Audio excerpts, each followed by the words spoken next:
All right, welcome to another week of the Prop Bet Conspiracy. Prop it like it's hot. You may notice we didn't have our usual intro music there because, well, we're having a little trouble with Spreaker, our recording software. It happened on Tuesday. You may remember Ron and David sounding just like robots, but we're just doing straight recording and then we'll upload it to Spreaker so you still get it, but we're just missing a few of the outros and intros, but no big deal. It's all good. So, as always, on the other side of this, actually, this is not usual because usually Colby would be doing this and he would be the host and I would be on the other side. But today, Colby is out of town, but our good friend, as always, here every weekend, Ron Rigney's here. Ron, thanks for stopping by. We know you've had a tough week. So sorry about the loss of your father. I know this has been a tough one. You've been up to Indianapolis quite a bit. Our thoughts and prayers to you and your family. But I know you're taking off tomorrow to go up. I've been there. I buried my father, and it's not a fun thing. So my thoughts and prayers to you. But thank you for being on, and thank you for being a tough guy for the team and doing both of these shows this weekend and putting these articles together, man. Yeah, I appreciate the kind words. This is some odd territory for me because Colby's the gambling man out of the two of us. So Mm-hmm. I'm going to try to do my best here with the prop bets and see what we can stumble upon here. Hopefully, we can win you some money here and win you some money and consistently cash in this week.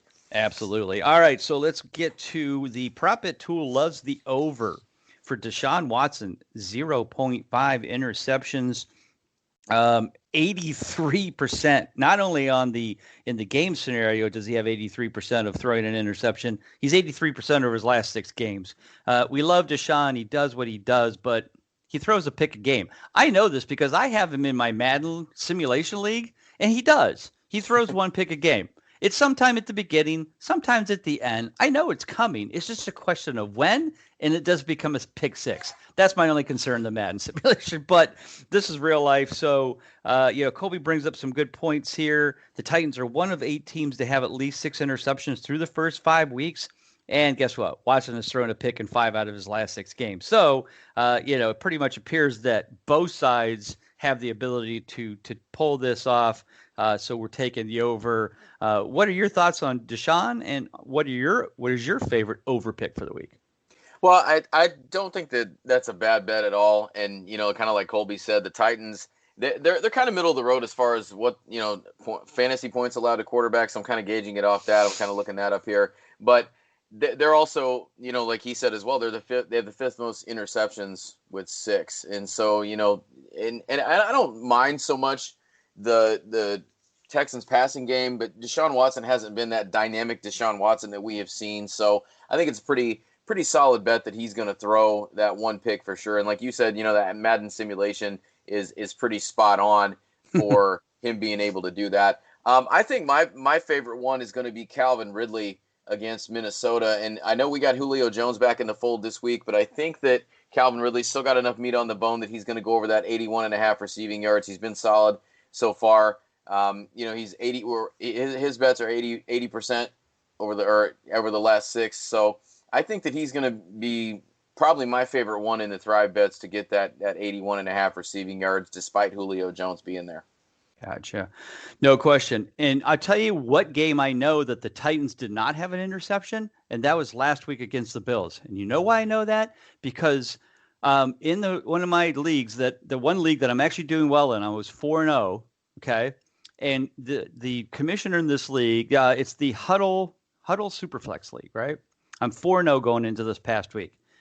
And interesting, Corey Bornini, who's writes for USA Today, runs this league.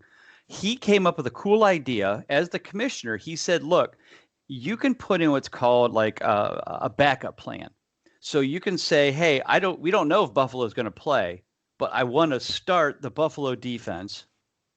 And if Buffalo doesn't play, then I'm going to use this defense. But it's only if they don't play, right? So here's the scenario, kids.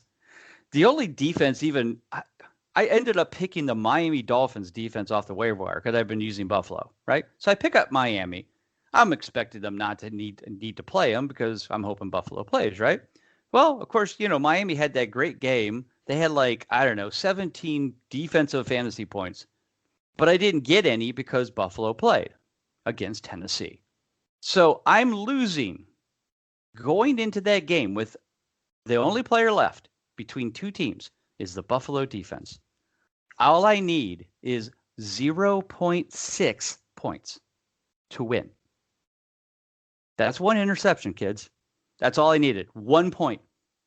What does Buffalo do? They give up 42 points, 0 turnovers. So I know damn well that Tennessee didn't have an interception last week. So there we go. Anyway, because that's all I needed. But anyway, so we move forward with that. Let's go to the under. Prop Bet Tool loves the under for Lamar Jackson, 225.5 passing yards after his first big week against the Browns in week 1, because who doesn't have a big week against the Browns defensive or offensively? He's averaging just 168.5 passing yards a game with a 60% completion rate. The Eagles ranked in the top of the league passing yards allowed, which while 225 is a relatively low number, he's only surpassed that twice in the last 14 contests. Philadelphia against the pass, 12th in fantasy points. So they're average. They're right there in the middle. So we're looking at the under here. Again, like this says, last 6 games, 33% going over in that game scenario against an average defense. On the road, only 11%. So, Ron, your thoughts on Lamar Jackson for the under, and are you going to go under? And what is your favorite under for the week? I think I agree with that. You know, the Eagles are kind of middle of the road. They're not great. They're not terrible. But, you know, kind of like I said with Deshaun Watson, Lamar Jackson is kind of that same way. He's been awfully underwhelming. And I don't know if necessarily on the road this is going to be the week that he gets it right. But, you know, one of the things about the Ravens as well is that defense has been able to bail him out a little bit. I think my favorite under of the week is going to be Darrell Henderson with the total of half a touchdown rushing and receiving. I'm going with the under on that one. The 49ers have allowed only 2 rushing touchdowns, and they've only allowed 1 receiving touchdown to running backs. Plus, you've got Darrell Henderson sharing the backfield. Cam Akers is back healthy. You've got Malcolm Brown back there. I don't think that he's going to find the end zone this week against that Niners defense. It's pretty stout. Mm-hmm. And it's respectable too, because they're, you know, it's 90 points for the over, so you're getting 110 for the under. So good under pick there, like that one. My under pick of the week, I'm going to take Aaron Rodgers under 2.5 touchdowns and interceptions, and it's basically because they're going against Tampa Bay, who right now is number 4 in fantasy against quarterbacks, which, you know, was tougher than I expected. But you know, again, you know, certainly been pretty tough. So I don't think, you know, Rodgers not an interception throwing kind of guy. So I don't expect him to throw 2 touchdowns and an interception. I would expect him to throw 2 touchdowns and not an interception because they'll try to run the ball more, you know, in that game. And I think that'll be a little more defensive than, you know, kind of like the New Orleans game was early in the year when we expected big points and didn't get it. That's what I'm kind of thinking here will happen in this one. So let's move on to our best bet of the week. Colby picks Adam Thielen. A line of just 4.5 receptions against Atlanta defense. Holy cow. I'm pretty sure I could catch 5 passes against Atlanta's defense. And I'm not very quick, but I have really good hands. I have good concentration. I've seen you run a slant and go before. You're pretty deceptive with that route running. So yeah, well, I mean, in the 15-0 league, which they should have, it would be fun. Everybody would it would be like the NFL this year. Everybody would be hurt by the end of like week 3. We'd all just be like all in the hospital, but that would be a lot of fun. But I can't argue with that. Any argument there with Adam Thielen there? And what is your best bet of the week? And we'll come back. I definitely like that Adam Thielen pick because, you know, the Falcons have been pretty atrocious against the pass. We've seen that week in and week out, and I don't know if that's going to change much. You know, Gus Bradley was supposed to be the defensive guru, defensive guy, but Raheem Morris taking over there, so we'll see what happens. I'm going to go with, I think for my favorite of the week, I'm going to go with Antonio Gibson with the over of rushing and receiving yards against the Giants. He's sitting there at 72.5 combined. I think he can get to that combined. The Giants have not been they're yet again another kind of middle of the road team, but I think just with who the Redskins or Washington guys with football helmets or whatever they're called. I think that right. they're going to have to be able to throw to those guys out of the backfield just because it's going to be a lot of checkdowns from the guys that they've got starting at quarterback. They're, with Dwayne Haskins getting benched, we've seen Alex Smith, we've seen, I think, Kyle Allen. So I think he's going to be a focal point in that offense, and I think he's going to have to be him and Terry McLaurin are going to have to carry that team. So I like him. I think he's able to get that 72.5 with the over when you combine both totals. Gotcha. And I'm kind of torn with my favorite of the week. I've got two of them. One of them was Ridley, one of my best bets. So I didn't want to go with that one, but I'm kind of torn. But I'm going to give both because I think they're both pretty solid picks.